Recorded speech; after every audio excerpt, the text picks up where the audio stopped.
এক নজর কোরআন ডক্টর মিজানুর রহমান আজাদী সূরা বালাদ নাজিলের ধারাবাহিকতায় যথাক্রমে সূরা ফাত নাজিল হয়েছে তাহমিমে 35তম সূরা, এর আগে সূরা কফ এবং পরে সূরা তারিক। বর্তমান কোরআন মাজিদের বিন্যাস অনুযায়ী এটি 90 নং সূরা, এর আগে সূরা ফাজল ও পরে সূরা সাফ। বাকি ক্ষেত্রে দিকে নাজিল আয়াত বিদ সূরা নং 90 বাকি নামের অর্থ বালাত মানে ভূখণ্ড শহর। সূরার প্রথমে আয়াতে আল্লাহ মক্কা নগরীর উপর তফাৎ করেন না, আমি তফাৎ করছি এই ভূখণ্ডে, তো এখান থেকেই এর নাম হয়েছে বালাদ। বেদত্তিব একটি ভূখণ্ড পিতামাতা ও সন্তানের তফাৎ, দুই অহংকারী মানুষের নমুনা। তিন সঠিক পথে চলার ক্ষেত্রে কিছু করণীয়। বালাদ মানে ভূখণ্ড শহর। সূরা শুরুতে সম্পর্ক।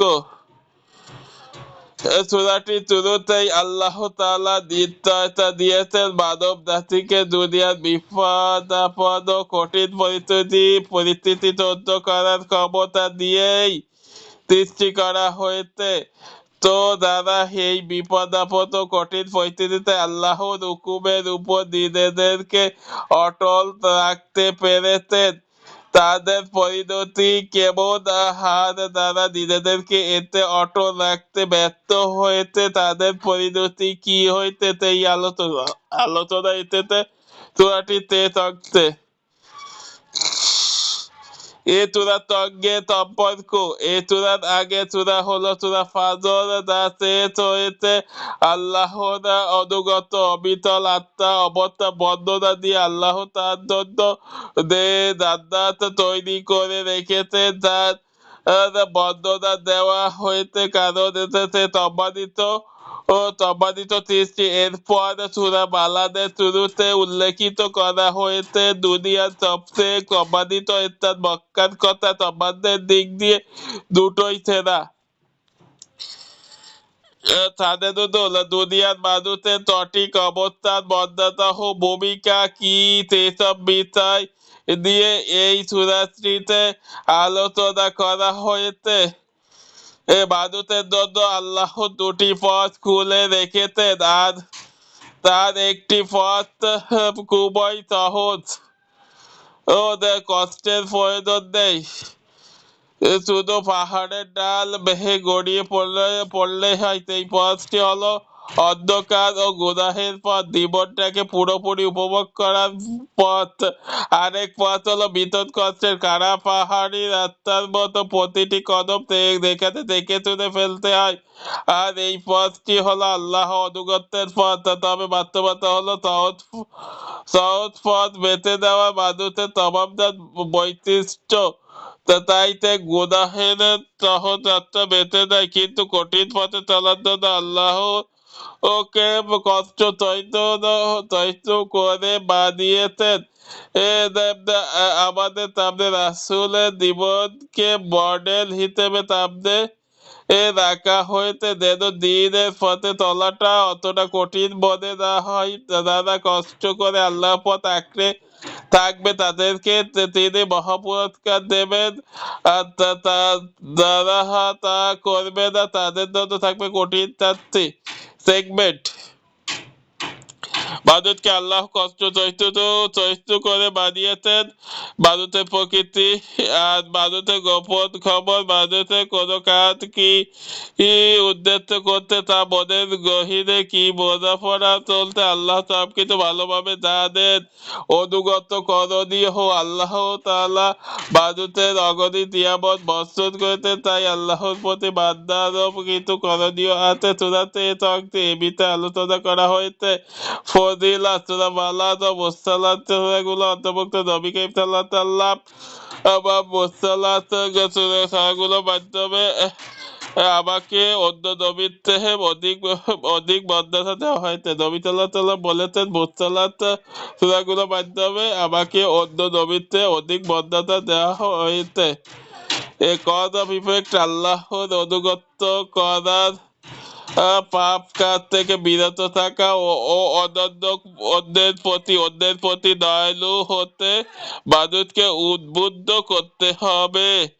এতে এই গুলো নিজের জন্য আয়ত্তে আনা সহজ হবে এবং পারস্পরিক সম্পর্কে উন্নতি হবে। সেন্ট্রালটি মানব জীবনে নানাবিধ চ্যালেঞ্জ ও আল্লাহর অনুগ্রহ গতিপথ জীবনে অবশ্যই চ্যালেঞ্জ আসবে। মানুষের জীবনে অতি অবশ্য চ্যালেঞ্জ ও বাধা বিপত্তি আসবে, এটা জীবনের একটি অংশ। আর এই চ্যালেঞ্জ গ্রহণ করার মনোবল দিয়েই আল্লাহ মানুষকে সৃষ্টি করেছেন। দুই সম্পদ ও ক্ষমতার চ্যালেঞ্জ। সম্পদ ও ক্ষমতা মানুষের জীবনে বড় রকমের একটি চ্যালেঞ্জ। সম্পদ ও ক্ষমতা পেলে মানুষ নিজেকে জাহির করতে চায়, নৈতিকতা হারিয়ে ফেলে। সাহস জোগানো এসব চ্যালেঞ্জ আল্লাহর পথে চলার রাস্তাটাকে একটু কঠিন করে তোলে, তবে এই পথে চলার ক্ষেত্রে বান্দাকে আল্লাহ নিজেই সাহস জুগিয়েছেন। তার পথ বেছে নেবার স্বাধীনতা দুটি পথ, ভালো ও মন্দ, অবারিত স্বাধীনতা। যে পথগুলি বেছে দাও, তবে আল্লাহ এটিও জানিয়ে দিলেন, শাস্তি থেকে বাঁচতে হলে চলতে হবে তার মনোনীত পথেই। অমানবিক দুঃখ, কষ্ট ও কঠিন পরিস্থিতি সামাল দিয়ে ওঠার ক্ষমতা দিয়ে আল্লাহ মানুষকে বানিয়েছেন। পাত থেকে তাই বলে সে অহংকার করবে, এটা বড্ড বেমানান। মানুষ কি উদ্দেশ্যে দান বা ভালো আমল করে আল্লাহ তা জানেন। 8 থেকে 12 আল্লাহ তো তাকে আরো অনেক নিয়ামত দান করে রেখেছেন, তাকে ভালো মন্দের পথ দেখিয়েছেন। 13 আল্লাহর বান্দাদের উপর তাহার কিছু অনুগ্রহের কথা আলোচিত হয়েছে। Case study. মানুষকে দুঃখ, কষ্ট ও কঠিন পরিস্থিতি মোকাবেলা করার ক্ষমতা দিয়েই আল্লাহ তাকে সৃষ্টি করেছেন।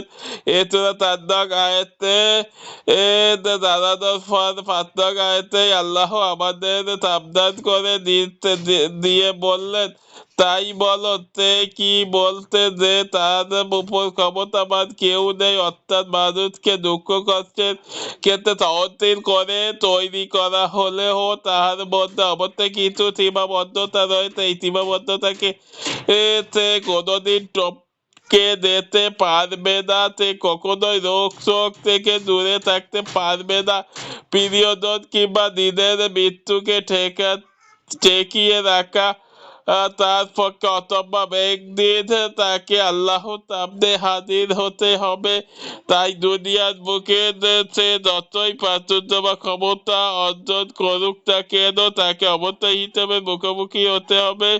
তাই কোনো অবস্থাতে অহংকার দেখানো যাবে না। রিফ্লেকশন।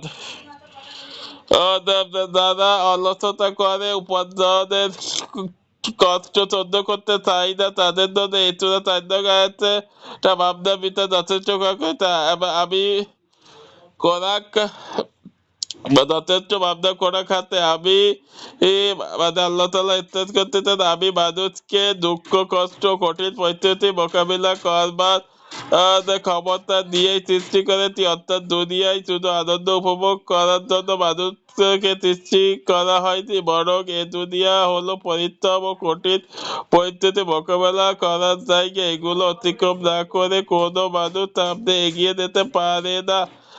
পবিত্র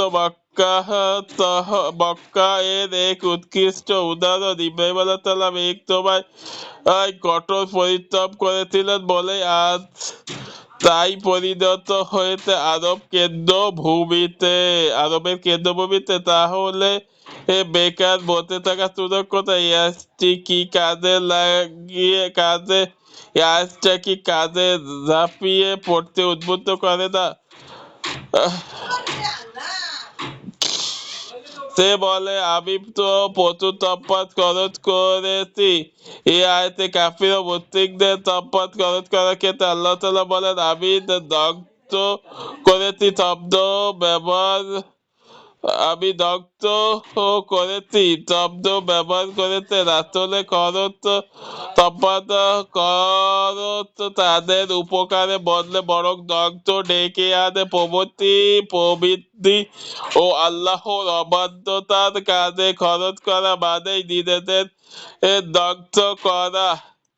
এগুলো তাদের কোনো উপকার তো করবেই না, বরং চরম ক্ষতি ডেকে আনবে। আমাদেরও ভেবে দেখা উচিত আমরা কোন পথে সম্পদ খরচ করতে, আমাদের সে খরচ করা সম্পদ গুলো আল্লাহর কাছে জমা থাকতে নাকি দগ্ধ হয়ে যাচ্ছে।